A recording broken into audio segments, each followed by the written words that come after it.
Hello Year 5, my name is Mrs Williamson and I'm one of the art teachers at Byrchall High School. I've got a lovely little task for you to try if you would like to accept the challenge, which is looking at lovely insects and butterflies and beetles and moths and anything else unusual that you find in your garden. I've noticed while I've been in lockdown that I've noticed a lot more different types of insects on my plants and flowers that I wouldn't normally see. So I thought it'd be really nice to use these as our inspiration today. So as you can see on the sheet in front of you, I've got images that I've collected off the internet that I found interesting. So I've got beetles, I've got butterflies, and I've got moths. Now, the first task is to draw out lightly in pencil an insect that you find exciting or interesting to draw. Now, if you look on the internet and you find pictures like I have here, sometimes they're quite difficult to draw out. So what I've done as an example is I have also printed from the internet some simplified drawings of insects so that you can just see the shapes and patterns and lines on the body. Okay, this one here is very, very simple and this one here is a lot more complicated. So it's entirely up to you how simple or how complicated you want your line drawing to be. I was interested in this wasp type insect and a lovely butterfly here. So what I have done in my sketchbook is I have drawn out both a wasp and a butterfly, which you can't really see very well because that's in pencil at the moment. So your first task would be on a piece of paper is to draw out the insect that inspires you. So I chose two for this demonstration, and there you can see the butterfly and the wasp. So your first task, it'll be your second task because you've already drawn your first task out in line. Your second task would be to find a permanent marker. You don't have to buy a Sharpie, you can get any permanent markers in the supermarket. And what you're going to do is you're going to outline your light drawing in a permanent black marker.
So looking at this insect here, it's got these beautiful pinky purples and hints of reds hidden within it. This one has got lovely greens with hints of yellow. So what I have done is I have looked at a colour wheel and I've thought about what colours I would like to use. Now for this task, what I'm going to be using are just your basic felt tip pens, which you can buy from any supermarket, Tesco's, B&M, anywhere. Okay, so I've looked at my colour wheel and I've chosen colours that are next to each other on the colour wheel. So here I've got a yellowy green, and then after that colour would be this greeny blue or a turquoisey kind of colour, and then I would have my blue, and then I've got my purple, and then I've got this kind of pinky colour which fits round here in the reds, in the red tones. Any of the colours that I've chosen all complement each other as you go round. I haven't chosen any colours that go opposite each other. So I haven't chosen any colours which are, for example, orange and blue, because if I mixed orange and blue together with my felt tip pens, I would get a really horrible browny, dirty colour. Same if I went for purple and yellow, and the same if I went for red and green.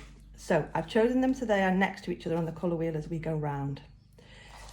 Right, so I started on my bug here by using the lime colour, the yellowy kind of lime colour, and I have chosen this pinky colour as part of it. So what I'm going to do now is I'm going to show you how you use felt tip pens, a water pot and a paintbrush, and bleed out so you have shades of a colour. So I take my felt tip pen, I work quite quickly in that area. I take a paintbrush, dip it in water, take a little bit of the water off because you don't want it to be too wet. Paint over the top of your felt tip pen and then drag the light colour down the leg of the insect. So you can see there, I've got the colours quite intense and it gradually fades out. So I've got a nice tint of that colour. You can see the felt tip pen hasn't bled because it's a permanent marker. So the black outline will always stay where it should be. And that's why you need to use a permanent marker for that outline task.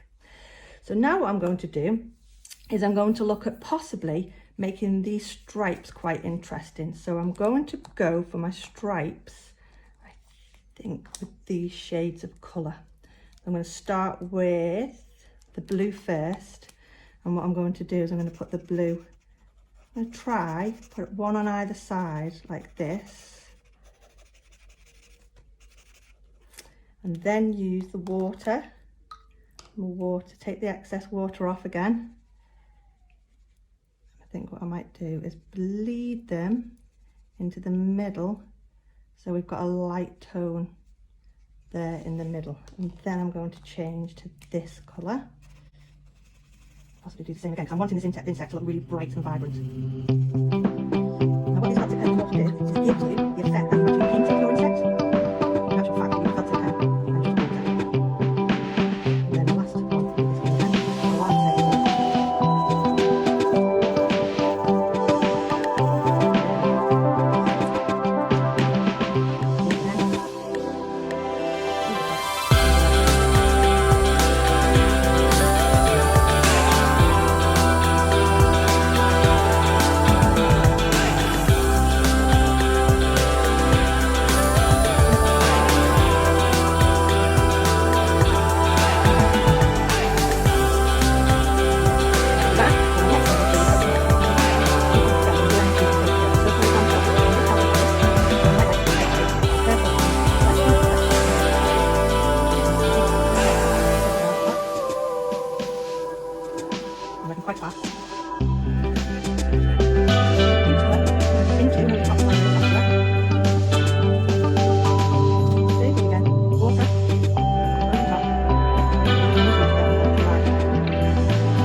And there you have a lovely, bright, bold insect using felt tip pens, a permanent marker, a paintbrush and a water pot.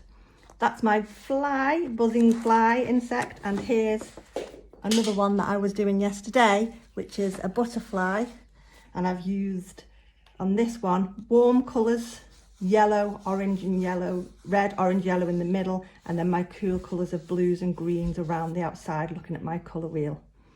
I hope you have lots of fun, and I can't wait to see some of your images sent to me. Take care, have fun, bye.